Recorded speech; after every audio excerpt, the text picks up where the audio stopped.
Assalamualaikum warahmatullahi wabarakatuh. Selamat berbahagia sahabat. Barakallah berkah berlimpah bahagia damai sejahtera lahir dan batin untuk panjenengan semua. Bertemu lagi dengan saya Muhammad Ferry Yusri di channel Merawat Bahagia. Kali ini saya tidak akan membahas apapun dan tentang apapun, tetapi saya hanya intro video yang diupload di channel YouTube-nya Master Deddy Corbuzier. Beliau mewawancarai mantan Menteri Kesehatan yaitu Ibu Siti Fadila, yang beliau ternyata berhasil menggagalkan status pandemik yang dicanangkan WHO dahulu kala. Nah, menarik di pembahasan ini karena beliau mengatakan sebenarnya virus flu burung dahulu yang semacam virus corona ini tidak menular pada manusia. Dan beliau juga mengatakan bahwa orang Indonesia amat sangat bisa untuk membuat obat dari virus yang ada. Nah, pertanyaan berikutnya adalah mengapa beliau, mantan Menteri Kesehatan kita, dipenjara dan tidak dikeluarkan dari penjara yang masa tahanannya hanya kurang 4 bulan saja. Bisa jadi pemikiran beliau, bisa jadi ilmu beliau, bisa jadi keberanian beliau membantu Indonesia lepas dari pandemi yang berlangsung. Saya berharap video dari Master Deddy Corbuzier ini bisa mencerahkan panjenengan semua. Assalamualaikum warahmatullahi wabarakatuh. Silahkan dilihat sampai habis karena jika tidak dilihat sampai habis takutnya gagal paham. I love you all. Barakallah, barakallah, barakallah. 5, 4, 3, 2, 1, close the door. Baik, saya sekarang sedang bersama dengan Ibu Siti Fadilah, mantan Menteri Kesehatan Republik Indonesia yang pernah berjuang untuk melawan flu burung SARS, Bu, ya, itu pada tahun 2005. Oke. Dan di sana kalau saya baca semuanya, Bu, Ibu ini sebenarnya sebagai seorang pahlawan yang berhasil menghilangkan flu burung di Indonesia dan di dunia, itu benar nggak, Bu? Jadi membatalkan penetapan pandemi flu burung oleh WHO. Membatalkan Ya, penetapan pandemi. Ya. Oh ya, oke. Ibu di penjara saat ini. Kebetulan saat ini lagi tidak di penjara, beliau lagi di rumah sakit saat ini karena satu dan dua hal. Jadi mungkin saya dikatakan tidak bisa diatur oleh siapa saya nggak tahu. Karena kalau saya jadi menteri saya tidak pernah dipecat. Jadi Bantimpres saya tidak pernah dipecat dan saya tidak melakukan sesuatu pun yang berlawanan. Ibu ini kan di mana-mana berita yang tersebar adalah ibu mengatakan jangan menggunakan vaksin dari Bill Gates. Menurut pengalaman ibu, kenapa? Ada sesuatu yang aneh gitu untuk saya ya. Saya ikutin Bill Gates ini di forum ekonomi di Davos. Di Davos itu selalu ada forum ekonomi, kalau nggak salah awal tahun itu, awal tahun itu ada suatu forum ekonomi internasional. Di sana Bill Gates menjadi pembicara utama. Dia di situ menggebu-gebu bahwa nanti akan ada pandemi. Ya, saya juga nonton. Nah, anehnya dia mempersiapkan vaksin, bahwa selalu pandemik selalu ada vaksin. Kalau pandemik penyelesaiannya yang vaksin. Kenapa nggak pandemiknya yang dihentikan? Kenapa mesti dibikin vaksinnya gitu loh? Mau ya jangan sampai terjadi pandemik. Gitu. Satu, ini kan bukan dokter dia itu. Dia nggak pernah sekolah kedokteran. Kenapa dia begitu fasihnya menganalisa akan terjadi pandemi, menganalisa dunia akan butuh vaksin sekian miliar. Untuk saya itu suatu hal yang tidak masuk di akal saya gitu. Ada apa sih ya? Dia kan pebisnis, dia kan ahli komputer, mungkin dia ahli virus di komputer mungkin dia, tapi kalau virus di manusia kan berbeda gitu. Nah itu saya waktu itu tahun 2017 hanya saya kumpulkan saja Nah, begitu terjadi, saya bongkar kumparan. Ibu membongkar ini tahun 2017. 2017 dibongkar sama saya ibu? batin doang, tahun 2000 terus saya ikutin, betul nggak ya? Kapan ya ada pandeminya? Kapan ada pandeminya? Dan betul, ternyata ada pandemi betul, yang sebetulnya tidak terlalu berat seperti flu burung. Flu burung itu 1 hari meninggal, 2 hari meninggal. Kalau ini masih banyak hari. Ya, Ibu bukannya pada saat flu burung itu Ibu sempat bersikeras dengan WHO pada saat itu kan? Dan Ibu menang pada saat itu? Iya. Ibu menang dari WHO? Iya. Karena WHO berhasil kita reformasi. Ibu berhasil mereformasi WHO Iya. pada saat itu? Iya. Yang tadinya saya pandang bahwa WHO tidak adil terhadap negara-negara yang berkembang seperti kita, dan saya reformasi bahwa kita mempunyai kedudukan yang sama, dan kemudian WHO harus transparan, dan kita mempunyai kedudukan yang sama dengan negara manapun. Tidak ada yang di bawah, tidak ada yang di atas. Kalau sakit, kita semua harus nolong, dan kita harus semua harus bersama-sama berpikir. Dan Ibu pernah menolak vaksin dari mereka? Iya, tidak ada vaksin untuk flu burung. Tidak ada vaksin untuk flu burung, karena Ibu tolak pada saat itu? Iya. Ibu tolak pada saat Ya, itu? saya membuktikan tidak perlu vaksin. Saya membuktikan bahwa virus flu burung tidak menular. Pada waktu itu WHO sudah berkuar-kuar mengatakan flu burung itu menular, human to human transmission. Sudah masuk CNN, sudah digemburkan kemana-mana, seperti Wuhan. Tapi saya nggak mau. Jangan ngomong dulu kalau ini human to human. Saya akan buktikan. Dan saya membuktikan virus saya tidak menular. Ini gambarnya virus saya, ini bentuk virus saya. Nah itu kemudian, dan saya protes juga ke PBB, sehingga kemudian terus stop. Setelah itu stoplah. Stop vaksin? Ya, stoplah flu burung. Stop flu? Saya nyetop flu burung tidak pakai vaksin, tapi pakai politik. Ibu Ibu menyetop flu burung tidak dengan vaksin tapi dengan politik. Yes. Artinya flu burungnya hilang sendiri. Kalau di ekonomis, saya dikatakan saya adalah menyelesaikan pandemi flu burung dengan transparansi. Kalau Ibu mengatakan seperti itu, artinya flu burung pada saat itu bisa dihentikan karena politik yang Ibu lakukan, artinya bisa diatur kapan berhentinya virus. Tidak. Begini, dia merencanakan ada pandemik, kemudian saya bisa memotong. No, nggak ada pandemik di sini. Tidak ada human to human transmission. Pandemik itu selalu kalau ada human to human transmission, ya itu ada pandemi. Iya, betul. Dan pada saat itu vaksinnya mau dibuat dan dijual ke Indonesia. Ya. Dan kalau itu dijual ke Indonesia, dengan harga mahal, kita harus ngutang. Kita harus ngutang lagi. Kita harus ngutang untuk membeli vaksin. Yes. Dan Anda menyetop itu tanpa vaksin Indonesia bebas dengan flu burung. Iya, sampai sekarang. Sampai sekarang. Ya. Oke. Apakah Ibu berpikir bahwa coronavirus, disease 19 atau COVID-19 It's something like that. is something like that? Hampir sama.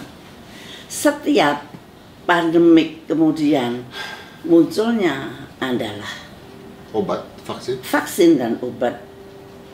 Apalagi seperti sekarang ini ramai banget kayak pasar malam gitu. Nah, itu bisa ditebak gitu. Bisa ditebak. Kalau orang itu tidak siap sebelum pandemik, semua orang pasti bingung. Oke. Ini ada sekelompok yang malah siap vaksinnya gitu.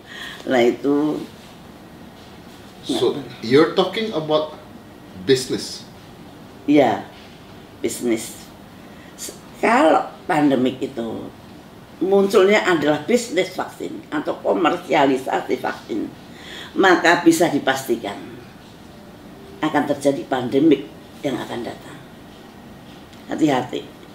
Kalau ada komersialisasi vaksin diperjualbelikan, artinya virus diperjualbelikan, maka pasti si industrialis vaksin ini akan menyusun kekuatan baru untuk mengadakan pandemik berikutnya. Karena panen, kalau pandemik panen. Dan nanti kan dia bikin pandemik terus loh. Ya, ada keuntungannya sama seperti kalau perang kan sebenarnya jual beli senjata dan sebagainya, makanya akhirnya jadi menurut Ibu bahwa ini adalah biowarfare? Ya, tapi saya tidak bisa membuktikan. Tidak bisa membuktikan. Ya. Apakah Ibu merasa bahwa virus ini dibuat oleh sekelompok tertentu? Mungkin saja. Mungkin saja. Mungkin Cina itu korban, Amerika juga korban. Kalau Cina korban, Amerika juga korban, berarti ada kelompok yang membuat. Bisa jadi. Kemungkinannya menurut saya itu perkiraan saya. Belum tentu betul, belum tentu benar. Belum tentu salah, belum tentu benar. Ya. Tapi kalau menurut Ibu sendiri, ketika ini kan virusnya sudah ada. Kita Indonesia harusnya seperti apa kalau seandainya Anda saat ini adalah Menteri Kesehatan? Indonesia harus mandiri membuat vaksin sendiri. Kalau perlu vaksin, kalau nggak perlu vaksin tidak perlu dibuat. Kita juga, orang Indonesia itu antibodinya tinggi pada waktu flu burung. Itu antibodi orang Indonesia itu sangat luar biasa. Jadi, dan kita mampu buat vaksin sendiri, Bu? Oh, Pak, mampu lah. Tidak perlu beli. Ekman bisa, Surabaya juga bisa. Kemudian BPPT Jogja juga mungkin bisa. Tapi sekarang fokusnya di Ekman. Menurut saya yakin mereka bisa. Ibu yakin kita mampu membuat vaksin sendiri. Jadi tidak perlu bergantung dengan mereka yang menjual vaksinnya. Iya. Oke. Ini yang agak ditakutin atau dikhawatirkan oleh CEPI. CEPI itu adalah Coalition for Epidemic Preparedness Innovation. Ini yang bentuk juga Bill Gates. Jadi hampir semua lembaga yang akan membuat vaksin itu semua disupport oleh beliau. Nggak ada yang tidak di seluruh dunia ini. Di seluruh dunia tempat-tempat pembuatan vaksin ini hampir disupport oleh Bill Gates menurut Ibu. Iya. Jadi Ibu mencurigai bahwa ini adalah buatan dia? Saya tidak mencurigai, tapi orang bisa berpikir sendiri. Orang bisa berpikir, ngapain sih? Kalau Anda semua orang Anda support, bukan mesti maksudnya Anda supaya nurut ya sama kita gitu, atau at least menghormati yang Newport dong. Nggak, tadinya ada yang Newport, tiba-tiba dia dengan sangat dermawan dan beliau kan filantropis. Yang penting Indonesia harus mandiri, bisa bikin vaksin sendiri, bisa bikin rapid test sendiri, bisa bikin swab test sendiri, bisa bikin primer sendiri. Dan kita mampu? Mampu. Ibu, di luar negeri sana ada banyak sekali, Dokter Butar, Dokter Kaufman, yang mengatakan bahwa ini tesnya sendiri sebenarnya tidak jelas, kata mereka ya. Ini saya hanya ngomong menurut apa yang mereka katakan, bahwa sebenarnya yang diambil itu adalah exosomes katanya, bukan virusnya sendiri. Jadi belum ada pemurnian virus ketika dites sebenarnya. Jadi artinya mereka bertanya apakah virusnya ini benar-benar virus ada, atau tesnya sudah spesifik. Bahkan swab test pun dikatakan tidak spesifik kalau di luar menurut beberapa orang dokter. Apakah itu mungkin? Jadi gini, pada waktu PCR itu kan ada primernya. Primer itu suatu parameter. Kalau di dalamnya ada plasmid, nanti kalau spesimen kita cocok dengan dia, nah berarti virusnya itu ada yang sesuai dengan plasmid. Betul. Tapi yang kita saat ini itu kita beli dari luar semua. Kita bisa beli dari Amerika. Waktu itu kan Menteri Kesehatan bilang, kita beli kok semua dari Amerika. Artinya membuat primer dari virus dari Amerika. Pada virus yang di Indonesia berbeda dengan virus yang di Amerika. Artinya tes kita berdasarkan inang yang berasal dari Amerika. Jadi tidak kompatibel, tidak kompatibel dengan apa yang terjadi. Tidak cocok itu. Makanya ada yang false positif, false negatif. meskipun itu PCR. Jadi, kalau PCR kuncinya ada di primernya. Primer itu ada plasmidnya, plasmidnya berasal dari suatu virus. Nah kalau ini made in Amerika, ya mestinya Amerika kan pakai virus Amerika juga. Mana mungkin Amerika tidak cari virus kita, terus pakai virus negara tersebut. Terus dikirim ke kita untuk ngecek virus kita. Lah, virus dia kenal nggak dengan virus kita? Ada yang kenal, ada yang tidak. Itu tidak semua kenal dengan plasmidnya primer ini. Jadi artinya pengetesan kita masih tanda tanya. Ya kurang pas lah, kurang tepat lah. Tepatnya kalau pakai alat kita sendiri yang berbasis virus kita sendiri. Kita banyak ahli kita yang pinter-pinter. Cuman butuh political will, dana. Fokuskan sekarang dana untuk riset itu.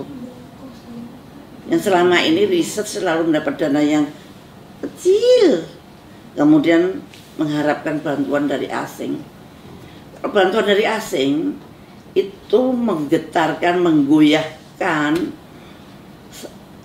hati dari persit-persit itu. Untuk nasionalismenya itu juga bisa bergoyang, karena mau yang perhatian malah orang asing, mengasih dana orang asing. Lama-lama dia lupa mana induknya, mana semangnya. Nah ini yang Indonesia itu riset itu masih terlalu kecil, padahal itu penting sekali. Kalau ibu mengatakan bahwa ibu pada saat itu di penjara akhirnya karena sebuah tuduhan korupsi, artinya kan semua yang ibu katakan itu mengandung resiko. Artinya ibu dijebloskan karena sesuatu sebenarnya. Itu yang ibu percaya? Ya menurut saya mempunyai suatu sikap yang itu mengakibatkan saya di penjara. Tapi saya tidak menyesal karena sikap saya adalah untuk melindungi rakyat saya. Saya berbuat itu adalah bukan untuk saya. Saya dapat apa? Karena aku nggak dapat apa-apa. Yang saya lakuin. Tapi saya yakin saya melindungi rakyat saya. Dan ternyata bukan Indonesia saja yang terlindung. Ternyata pandemi itu gagal. Satu dunia. 2006 ya. Kalau dihitung itu berapa ribu triliun. Yang Saya nggak bisa ngitung. Sekarang hitung aja dengan corona itu sekarang berapa ribu triliun kerugian seluruh dunia. Apalagi kalau flu burung. Lah, yang saya terkesan sampai sekarang, lawong tidak menular, kok WHO berani bilang menular. Pada saat itu, dan ibu membongkar itu pada saat itu. Dan hasilnya menang kita. Karena saya membuktikan secara virologi. Ya. WHO mendiagnosis secara public health atau epidemiologi. Hasilnya menang kita. Ya. Tapi ibunya Di penjara. Ironis ya. Ironis. Ya itulah dunia. Yang penting adalah niat kita, dan apa yang terjadi itu ya tidak pernah lepas dari kehendak Allah. Tapi kenapa ibu masih berani bicara sekarang? Karena saya baca di media-media ibu masih berani bicara tentang virus ini, ibu masih berani bicara tentang apa yang ibu lakukan. Bahkan saya ada media satu yang bicara tentang ibu dilindungi sniper, dulu tuh ada di media loh. Oh iya, saya nggak ngomong tentang itu. Yang saya omongin tentang ilmu yang orang banyak harus tahu. Jangan sampai rakyat ini nggak tahu sama sekali. Jadi saya hanya menyampaikan suatu ilmu pengetahuan, dan itu menurut saya wajib. Kalau saya tahu sesuatu yang tidak baik, saya diam saja. Padahal saya tahu, saya diam saja. Tapi kan ibu belajar bahwa ketika ibu bicara pada saat itu, akhirnya menurut ibu, ibu dipenjara. Waktu itu saya bukan hanya bicara ya, saya terlalu berani keluar, berani mengalahkan negara adidaya, itu suatu hal yang impossible sebetulnya. Sampai sekarang juga nggak ada, tapi jangan menggagalkan pandemi itu sampai sekarang nggak ada. Ya baru sekali ini. Baru sekali ya, pandemi gagal karena seorang Ibu Siti Fadilah. Tapi walaupun Ibu sekarang ada di penjara, bangganya seperti apa, Bu? Ya, saya seorang Islam. Di dalam Islam itu pilihan Allah itu selalu terbaik. Pilihan Allah adalah yang terbaik.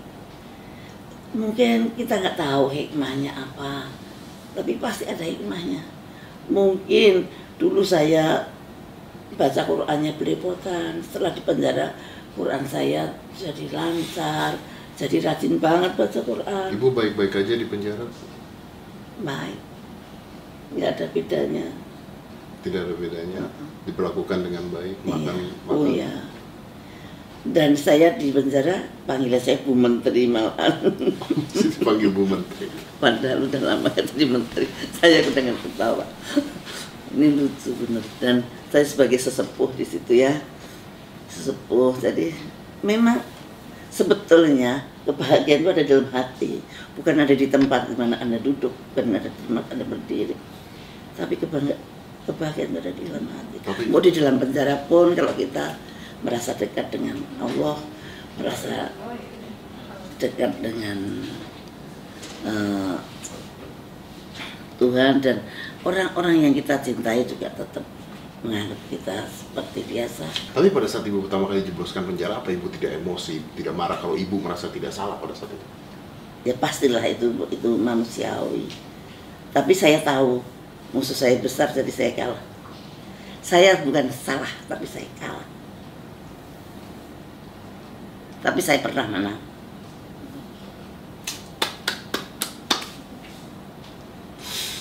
Kalau dulu saya dibilang Pak sekarang Ilyas, saya pernah waktu itu belum ada ILC, tapi dia wawancara begini,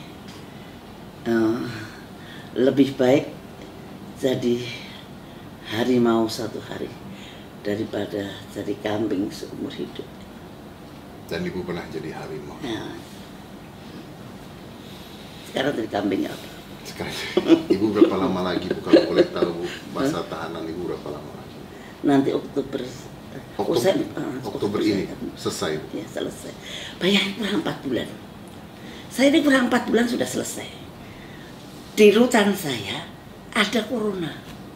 Saya ini kan high risk, umur sudah 70 tahun, mau 71. Saya punya penyakit Asma. yang bermacam-macam. Ada asma, ada hipertensi yang terkontrol kan obat-obatan, ada jantung yang iramanya nggak bener. Kok saya tidak dirumahkan? Si mbah-mbah yang saya bilang mbah, padahal dia lebih muda daripada saya, itu semua dipulangkan, dirumahkan. Saya pernah ngomong itu, tapi karena pelaksanaannya adalah siapapun yang tertuduh korupsi tidak bisa diri. Ya, itu namanya PP 99. Ya. PP 99 itu memang itu berlawanan banget dengan HAM. Kalau di seluruh dunia semua WPP itu semua napi mempunyai hak yang sama. Ini enggak mempunyai hak sama, itu korupsi, narkoba, teroris. Nah, yang tiga ini tidak dapat remisi sehari pun. 4 tahun ya 4 tahun. Nah, sekarang ini kurang 4 bulan. PP 99 kan dibuat tidak pada keadaan pandemik. PP 99 kan dibuat pada keadaan normal. Kenapa juga diberlakukan pada keadaan pandemik? Seharusnya enggak dong. Pandemik itu adalah darurat, kegawatan kesehatan masyarakat. Nggak boleh menaruh orang yang high risk di dalam zona, di dalam rutan atau lapas. Ada orang yang setua saya dengan high risk begini, dibiarkan saya di dalam. Melanggar HAM itu. Dan saya heran, takutnya kok takut banget sih sama PP 99, lebih takut PP 99 pada Tuhan. Lah, PP 99 yang bikin sama orang-orangnya juga pernah jadi tersangka tuh kabur ke Australia tuh kemana nggak tahu. Lah kok malah takutnya bukan main. Saya tahu PP 99. Aku heran loh kalau yang takut tukang becak nggak apa-apa loh. Aku sampai wong sing paling tinggi dhewe juga takut sampai PP 99. Aku nggak ngerti. Ini dunia ini aneh juga sebenarnya. Tapi tinggal 4 bulan lagi Bu ya. Begitu Ibu keluar nanti, apa yang akan Ibu lakukan? Saya mengalir seperti air yang mengalir seperti apa. Yang jelas saya akan tetap konsisten untuk menyuarakan kebenaran dan semuanya untuk rakyat. Apapun saya ingin mensejahterakan rakyat Indonesia. 5, 4, 3, 2, 1, close the door.